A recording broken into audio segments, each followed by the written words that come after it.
Hey guys, it is Friday, the best day of the working week, and we're here with a completely unscripted GS News to have a chat about some of the biggest things that happened in gaming this week. What was that noise? I don't know, script, make word go. Oh, this is why we use a script. Loot boxes, microtransactions, games as a service, those are the buzzwords of 2017 when it used to be stuff like visceral, immersive. Innovative was a good one. And there's been more talk this week about games as a service. Obviously, companies like Take-Two have said that they're looking at games as a service because 42% of their revenue last year came from microtransactions, which is a chunk of change. Yeah. Recently, Pretty Good Games came out with a video that speculated whether or not CD Projekt Red was going to release Cyberpunk 2077 as a games as a service game. So obviously Cyberpunk 2077 is being made by CD Projekt Red, who have been known for being super outspoken on stuff like how much they don't like DRM. They have an entire platform, Good Old Games, that supports DRM-free gaming and have been very outspoken on that point. And it seems that this whole games as a service model overtaking the industry is no different. The tweet they replied with says, "Worry not, when thinking Cyberpunk 2077, think nothing less than The Witcher 3, huge single-player, open-world, story-driven RPG." They added, "No hidden catch, you get just what you pay for, no bullshit, just honest gaming like with Wild Hunt.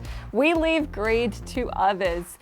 Burn. Yeah, so they clearly have made that pretty clear. I guess that's good news because there is the worry that that is what's going to start happening with lots of big releases. Speaking of games as a service, one of the games as a service that Dan in particular is a huge fan of, so I guess sometimes it does work, is Rainbow Six Siege, and they've come out with all of this new content. Run us through it. They have. It's the end of year 2 of Rainbow Six Siege's content, and coming up is Operation White Noise, which is taking Rainbow Six Siege to South Korea and Seoul. So the new map is called Mokmyok Tower, and it's set in Seoul. And as part of Operation White Noise, you're getting 3 new operators. You're getting Dokebi, who can hack cameras and opponents' phones.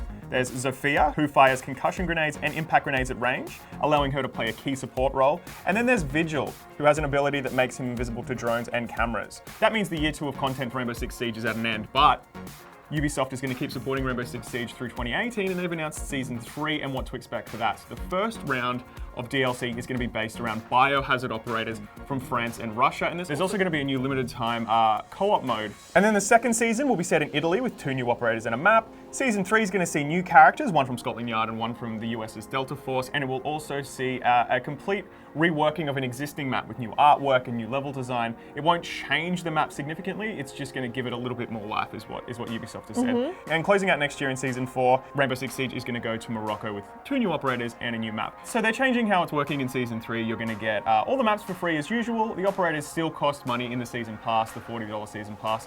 And all the new mode as well is free for all owners of Rainbow Six Siege. So you can also pick up Rainbow Six Siege right now in the Black Friday sales for like $7 on Steam. Sweet. And at a whole bunch of stores in the US. So yeah, check it out if you haven't. It's been maybe a week, not even a week. I'm gonna say like 3 days since I've heard about loot boxes, Jess. It's been a whole 3 days since you've heard about loot boxes. Tell me all about them. What's the latest update on this whole loot box scenario? Because it's getting some traction all across the world. It's interesting because it definitely started at a grassroots campaign where just like your individuals, your players of Battlefront and all that were getting upset. And now the stories about loot boxes are very much about what's happening at a government level.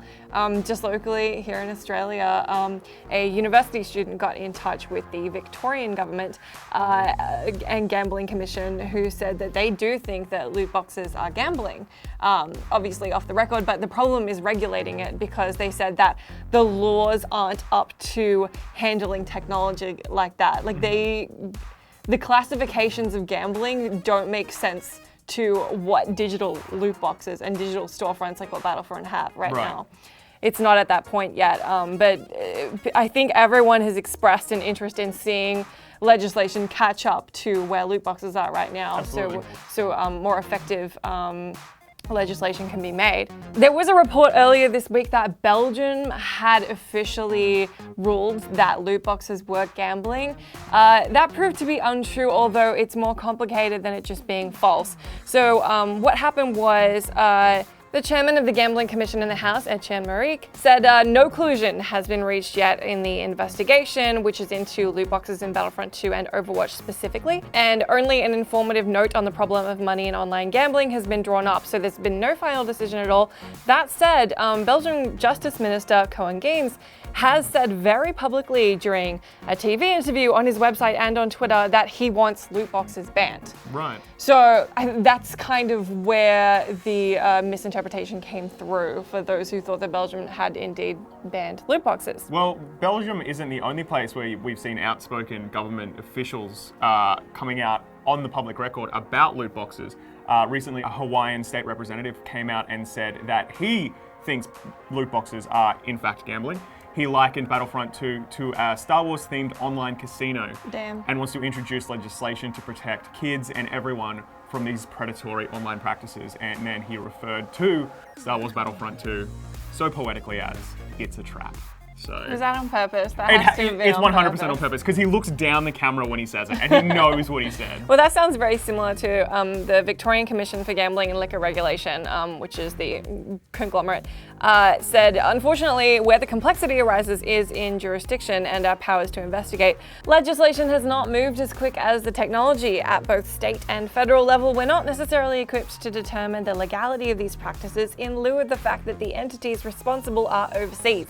Yeah, there's obviously a lot of ground still to cover. We need to wait and hear rulings from different government bodies, see if the ESRB end up revisiting their ruling that loot boxes aren't gambling.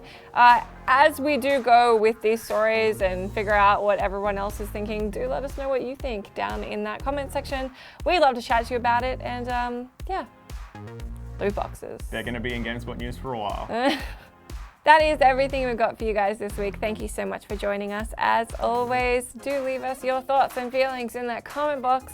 And we'll be back next week. So have yourselves a great weekend. Play some games. What are you going to play then? What am I going to play this weekend? Yeah. I don't know. Probably Mario. I just got 500 stars, so I'm up to that super hard last level, and it's made me tear my hair out. Yeah. It's killing me. What about you? Divinity? I'm going to play Divinity. I just got to the very first island, which I'm assured is still very much the prologue, and I'm 3 hours in. Excellent. So that's going to be the rest of my life. Very good. So that and talking about loot boxes forever. Cool. We'll have to look forward to. Excellent.